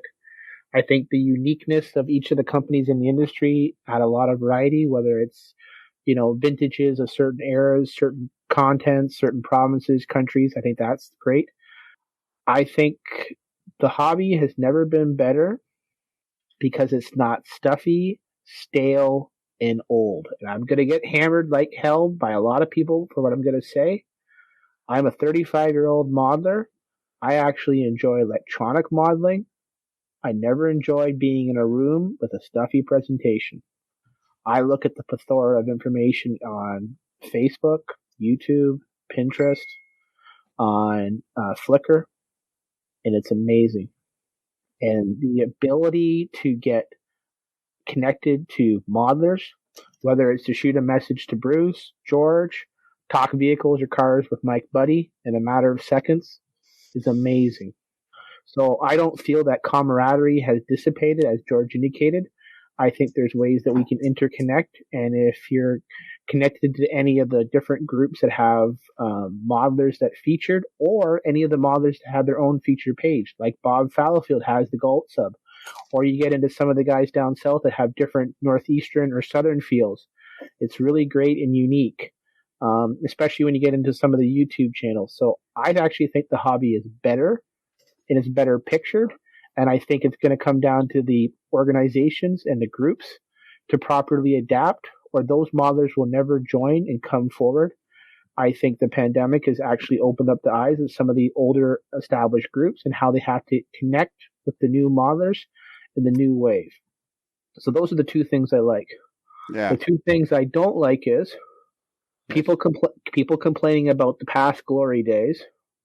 I remember the glory days. The glory days are not sustainable. They never will be. This industry is going to have shops, and I'm not saying I'm one of them, but there's going to be shops that are going to have to survive and thrive. And having stale and stagnant product does not encourage the hobby to grow, does not encourage modelers that the hobby or that individual is stocking well, and having a wide, diverse selection of product. I think when a retailer or a business is still stuck in fashions and functions of 20 plus years old methodology, they'll find out how fast they'll be left behind in the fast lane.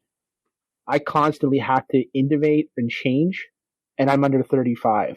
So just imagine, you got a very old stagnant business that doesn't believe the internet's a fad and doesn't do this and that. You have to constantly change. And I think the hobby shops that are left will become destinations. And that's the way you look at it. It's a destination for the day. So you make a whole day out of it, and you come down in a group and you spend the day there and you get what you want. Maybe you've got multiple orders to pick up on top of you want to do lots of browsing. It all depends where you're going. I can remember some of the hobby shops that I went to as a kid with my father. I can only think of one out of probably 25 or 26 that I visited that is still left today. Oh, for sure. So, but I think that's a great point. I think that's a great point of kind of what the hobby isn't stuffy anymore. The stuffiness has left the hobby because of the social media. I think that's an excellent point. I think we've made a couple of great points tonight. I think that's an excellent point. The hobby isn't nearly as stuffy as it was because it had to change. And you're a perfect example. You're a guy how old are you? 35. 35. So I thought you said you were less than 35. Oh, well. No, 35. Can you check your license for me? So anyways, yeah, I think that's an excellent point, that the hobby isn't nearly as stuffy as it was. Because it was stuffy, and that's what was killing it. That is what was killing it. And now it's not stuffy because everybody can connect with everybody. You know what my father said it's to me? made an end run around stuffy. So what my father said to me the first time I ever went to an LMRA and NMRA event when I was 7 and 8, and we went to our first train show together with a couple other friends we met. Lauren, don't talk. You're coming along for the ride. We're going to the train show. Only talk when you're asked, and do not ask any questions, or people will look at you odd, weird, or question our modeling. Okay, Dad. Yeah, I say that to George all the time before we ever start a podcast. Mm-hmm. And that made me then feel like, holy shit, like this is stuffy, this is difficult. Like if I can't ask a hard question, like the first time I ever met you, Lionel, at the LMRA, like I remember my dad's like, we can't bug him, he's so well respected. Was I stuffy? And I said, Lionel, can I talk to you about your module that you did with your son? And then you're like, yeah. I'm like, so what did your son get involved in? And you were super cool about it and talking about the track plan, and he liked switching and the scenery. And I was like, he's like, oh, you can't ask him. He's so well respected. If I don't ask a question, how am I going to know anything? Did you hear that, George? I was cool. Yeah. Oh, really? Yeah. Lionel brings the coolness factor up 10 all the time. Yeah. That was ever such a long time ago. Well, you know what I'm hearing here right now, Lionel? What? One guy who claims to be the mayor of Horton Payne is greatly disconnected from the people and not understanding how things work, whereas the other guy who runs the hobby shop is kind of figured out. Well, he's the mayor of Horton Payne, not New York's, not Manhattan or Pittsburgh. It's Horton Payne. We are a bustling metropolis of bears. Yeah, a bustling metropolis of bears. Yeah. The mayor also has the title of street sweeper and dog catcher. So. Yeah. And the reason why I'm so down on talking about the old glory days, the past week and a half on one of the large Facebook groups in Canada, the Canadian Really Modelers, there's a 400 thread post about the old glory days of hobby shops. Oh, yes. And I'm like, why can't we not be appreciative of the hobby shops that are left? Exactly.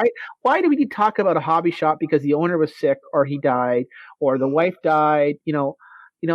I've been through this. People retire. Things happen. People get burned out. We don't need to rehash the glory days. Think about the hobby shops that are left and how they can service you. Or you know what? Why don't you get productive feedback online about, hey, I was at this hobby shop. They didn't carry it. I wish they would carry it. I always ask a customer, and I always have my girls, hey, did you see what you're looking for today? And I mean, I always get crucified from the N scale guys because I'm not a big N scale dealer, but I'm stocking more and I'm looking at expanding more to accommodate the N scale because that's a growing demographic. But I just not a big fan of glory days and rehashing. Well, what? I used to shop at this shop, but they're not here anymore, and I just don't feel good about the hobby. I'm just tired of that conversation. Well, in fairness to you, though, why would you be? Because you're a young guy in your mid-30s, just like Stephen Atwell. You're two guys that have started unbelievably successful shops by acclimating yourself to what needs to be done in today's modern society. You've embraced the situation rather than shun the situation, and you've been rewarded for it. So why would you want to go back to the glory days? I agree with you. Yeah. So that's okay. I think we've covered a lot of ground. I think we have covered a lot. This is going to be, Lorne, this is going to be broadcast. Today is, let me look at the big calendar on the wall. Survey says. George, can you just move to the left a little bit, please? You're kind of standing right in the calendar. I think I better door the window. Yeah. Today is Tuesday, June 29th, and this is What's Happening with Lorne James, the owner of Otter Valley Model Railroad, because the last time we had a big, long talk with him, I was yelling at him for a good portion of it, and I started yelling at him again today, but we've decided I got away from that. We came up with two really cool items. I remember one of them. No, I remember both of them. No, I don't. The first one was Tom saying that passion projects are an indication of how well the hobby's doing, which is great. And the second one was Lorne saying that the new world, because of social media, the hobby's not as stuffy as it was. And I also agree with that statement as well. Those are two great statements. Anybody? Yes, I agree. I mean, we've talked about that before, where social media has really democratized the hobby, and it's not just your upper class hobby elites. Now it's everybody. It's everybody's accessible. All that stuff. So. Okay. Bruce, can you give out our email address? Yes, I will. And I'm going to give a shout out to our good friend Ron Kleiss for suggesting this one. He sent me a message that here's one you can try, and I love it. So our email address is modeler'slife, modelers with one L like all, not two L's like all, modeler'slife@gmail.com. All right, you're going to have to explain that one to me. What? One L like all, not two L's like all. All right, so is there an all with one L?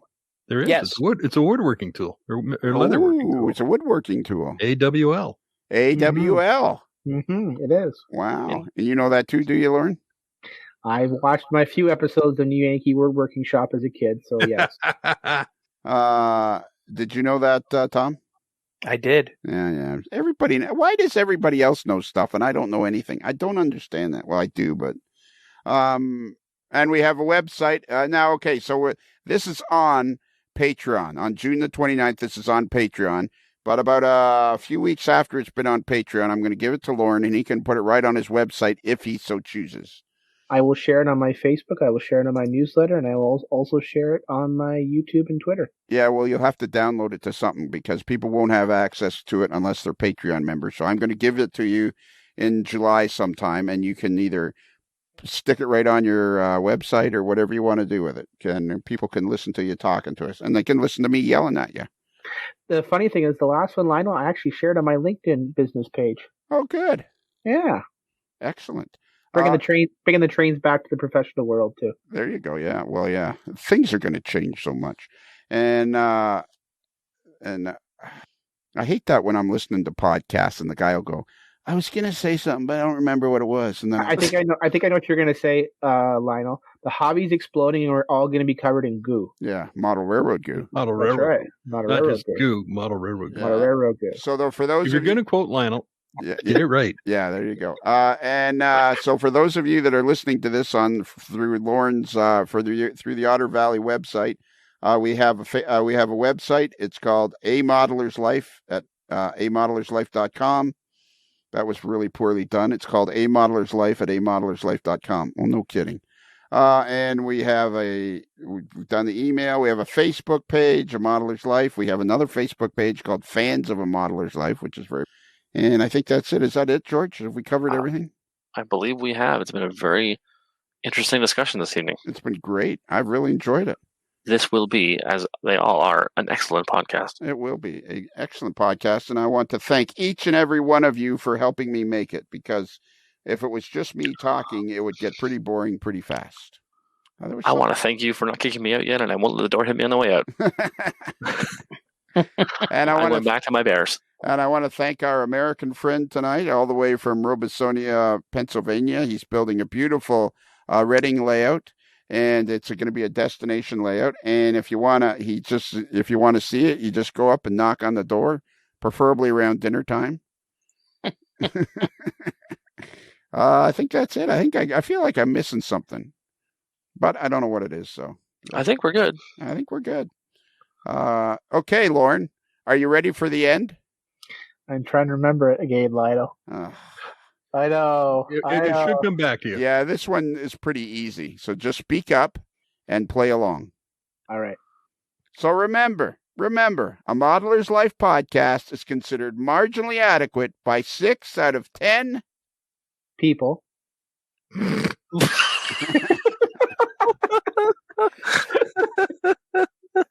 I see. We're going minimalist tonight. Yeah. Oh, sorry. Yeah, that might have been the worst one ever. I'm not apologizing. That was hilarious. I was also thinking about 6 out of 10 Lionels, but I didn't think that was acceptable. No, that's no good. You got there's a million things. HO scale bus manufacturers, hobby shop owners, guys that like to drive Mustangs, mechanics, bus drivers, airplane pilots, Corn paint area bears, shrimp boat captains, wallaby wranglers. Take a pick. Yeah, guys that are aren't you the accountant for the Tillsonburg? Yep, for the town. Yeah, you're the town accountants or whatever. What do you call yourself? Treasurer. Town treasurers. You can't use that now because it's been used. Pathetic Leaf fans. Unelectable mayors. Unelectable mayors, yeah. Are you ready? We'll try it again, Lorne. Yep. Okay. So remember, A Modeler's Life podcast is considered marginally adequate by 6 out of 10 railway conductors.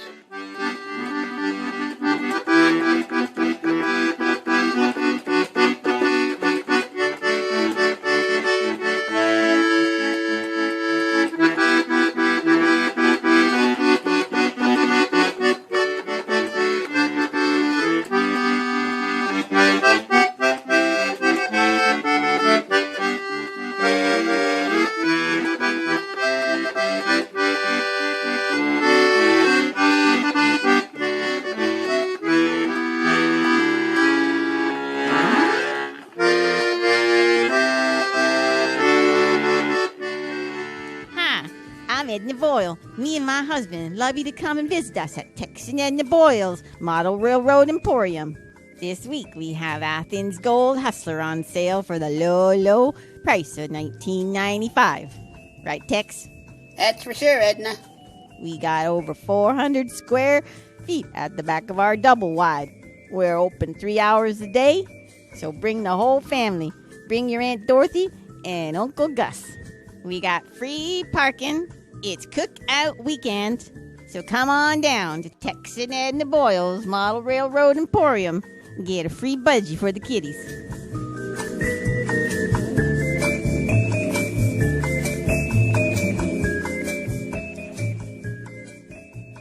It's another Lincoln Homer.